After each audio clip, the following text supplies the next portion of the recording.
Hello दोस्तों, आपका स्वागत है आपके अपने YouTube channel the sparkle classes में। और दोस्तों, आज हम लेकर आए हैं पेपर जो कि एक टेस्ट है। और इस टेस्ट से आपको क्लास 10th साइंस में बहुत कुछ मिलने वाला है। आप इस पेपर को, इस टेस्ट को बहुत अच्छे से सॉल्व कर लीजिएगा और बहुत ज़्यादा से ज़्यादा ध्यान से देखिएगा। चलिए आइए स्टार्ट करते हैं। सबसे पहला क्वेश्चन है, निम्नलिखित रासायनिक समीकरणों को संतुलित कीजिए। मतलब हमारी ऊपर की चार समीकरणें दे रखी हैं, चार अभिक्रियाएं दे रखी हैं और इन चारों चारों अभिक्रियाओं को हमसे पूछा है कि इनको बैलेंस करके दिखाना है। तो पहली रिएक्शन हमारी ये हो जाएगी, दूसरी ये हो जाएगी, तीसरी ये हो जाएगी और चौथी ये। तो इन चारों को आप क्या करके दिखाएंगे? बैलेंस करके दिखाएंगे। ठीक है दोस्तों, आपको इसे बैलेंस करके दिखाना है। नेक्स्ट है ब्लीचिंग पाउडर, जिसका दूसरा नाम होता है व्यंजक चूर्ण को, व्यंजक चूर्ण की निर्माण की विधि लिखिए। यानी कि दूसरे क्वेश्चन में आपसे पूछा गया है कि ब्लीचिंग पाउडर जो है इसके बनाने की विधि का वर्णन कीजिए। तो आपको क्या करना है? ब्लीचिंग पाउडर को बना के दिखाना है, जिसका फॉर्मूला आप जानते ही होंगे, CaOCl2। ठीक है, तो ये आपको बनाकर दिखाना है। नेक्स्ट बढ़ते हैं, केवल रासायनिक समीकरण दीजिए। केवल रासायनिक समीकरण देनी है। जैसे पहला क्या है? Ammonium chloride. अमोनियम क्लोराइड समझ रहे हो ना, NH4Cl। अमोनियम क्लोराइड को बुझे चूने के साथ गर्म करते हैं तो क्या बनता है, ये बताना है। केवल रासायनिक समीकरण देना, याद रहे। दूसरा है सोडियम बाइकार्बोनेट तनु सल्फ्यूरिक अम्ल से अभिक्रिया करता है तो क्या बनता है। तो ये भी आपको बताना है। दोनों की दोनों केवल रासायनिक समीकरण देनी है और इसमें थ्योरी वगैरह कुछ नहीं लिखनी है। नेक्स्ट है भर्जन तथा निस्तापन को उदाहरण सहित समझाइए। इंपॉर्टेंट क्वेश्चन बन जाता है ये भर्जन तथा निस्तापन वाला, क्योंकि ये कई बार पूछा गया क्वेश्चन है। भर्जन तथा निस्तापन को उदाहरण सहित समझाइए। नंबर 5 क्वेश्चन है हमारा, कार्बन की सर्वोत्मुखी प्रकृति को स्पष्ट कीजिए। ये भी कई बार पूछा गया क्वेश्चन है दोस्तों, याद रखना। ये कार्बन की सर्वोत्मुखी प्रकृति को स्पष्ट कीजिए। नेक्स्ट है क्वेश्चन नंबर 6, प्रतिस्थापन तथा योगात्मक अभिक्रियाएं लिखिए। ये भी दोनों की दोनों बहुत ज्यादा इंपॉर्टेंट रिएक्शनों में आ जाती हैं। प्रतिस्थापन तथा योगात्मक अभिक्रियाएं लिखिए। नेक्स्ट क्वेश्चन की तरफ बढ़ते हैं, निम्न के संरचनात्मक सूत्र लिखिए।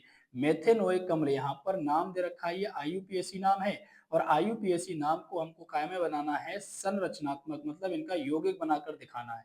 नंबर 2 है 2 पेंटाइन। ये हमें नाम दे रखा है IUPAC नाम, और IUPAC नाम जो दिया है इसका हमको क्या करना है? यौगिक बनाना है। डाईमेथिल ईथर और एसिटिक अम्ल, इनके फॉर्मूले हमको यहाँ पर लिखने हैं। ठीक है, क्वेश्चन नंबर 8 क्या बोलता है? श्वसन की परिभाषा लिखिए। श्वसन क्या होता है, इसकी परिभाषा लिखिए। मनुष्य के फेफड़ों की संरचना का सचित्र वर्णन कीजिए। यहाँ पर हमको श्वसन की परिभाषा लिखनी है और मनुष्य के अंदर जो फेफड़े होते हैं वो कैसे काम करते हैं उसकी संरचना दिखानी है। ठीक है दोस्तों, नेक्स्ट क्वेश्चन की तरफ बढ़ते हैं।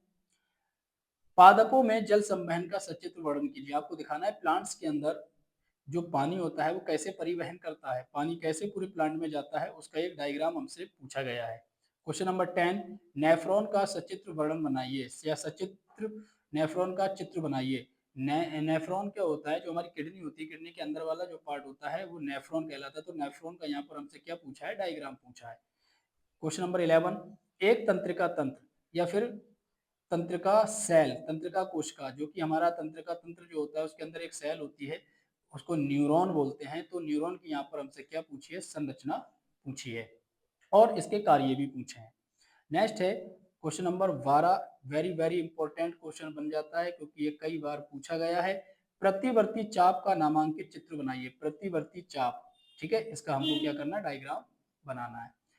क्वेश्चन नंबर 13, निषेचन किसे कहते हैं? दो निषेचन को स्पष्ट कीजिए। ये कई मर्तबा पूछा गया क्वेश्चन है। निषेचन किसे कहते हैं? दो निषेचन को स्पष्ट कीजिए। क्वेश्चन नंबर 14, मेंडल के नियम क्या हैं? उनको चित्रों द्वारा समझाइए। तो मेंडल के 3 नियम होते हैं, वंशागति का प्रथम नियम, वंशागति का द्वितीय नियम, वंशागति का तृतीय नियम। तो उन तीनों नियमों के केवल और केवल क्या पूछे हमसे? चित्र पूछे हैं। ठीक है, क्वेश्चन नंबर 15, 15 सेंटीमीटर फोकस दूरी का कोई अवतल लेंस किसी वस्तु का प्रतिबिंब लेंस से 10 सेंटीमीटर दूरी पर बनाता है। वस्तु लेंस से कितनी दूरी पर स्थित है? किरण आरेख बनाइए। तो हमको क्या करना है? इसका किरण आरेख बनाना और किरण आरेख बनाकर लिख देना है। ठीक, मानव नेत्र की समंजन क्षमता को परिभाषित कीजिए, जो कि इंपॉर्टेंट है। मानव नेत्र की समंजन क्षमता कई मरतबा पूछा गया क्वेश्चन है। नेक्स्ट क्वेश्चन की तरफ बढ़ते हैं। विद्युत बल्ब का सिद्धांत, संरचना एवं कार्यविधि समझाइए। यानी कि हमको बताना है विद्युत जो बल्ब होता है इसका सिद्धांत क्या है, ये कैसे बना और ये कैसे करके वर्क करता है। क्वेश्चन नंबर 18, धारावाही परिनालिका की चुंबकीय बल रेखाओं को आरेख बनाकर दर्शाइए। तो हमको क्या करना है, धारावाही परिनालिका को बनाना है और चुंबकीय बल रेखाओं को आरेख बनाकर दर्शाना है।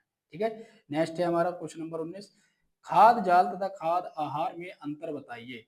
खाद जाल क्या होता है, खाद आहार क्या होता है, इन दोनों में हमसे डिफरेंस पूछा है, इन दोनों में हमसे अंतर पूछा है, जो कि इम्पोर्टेंट बन जाते हैं ये भी क्वेश्चन। तो दोस्तों ये था आपका क्लास 10th साइंस का एक बहुत ही जबरदस्त टेस्ट, जो कि आप लोग इसको लगा सकते हैं आराम से, आपको मिल जाएगी ये वीडियो।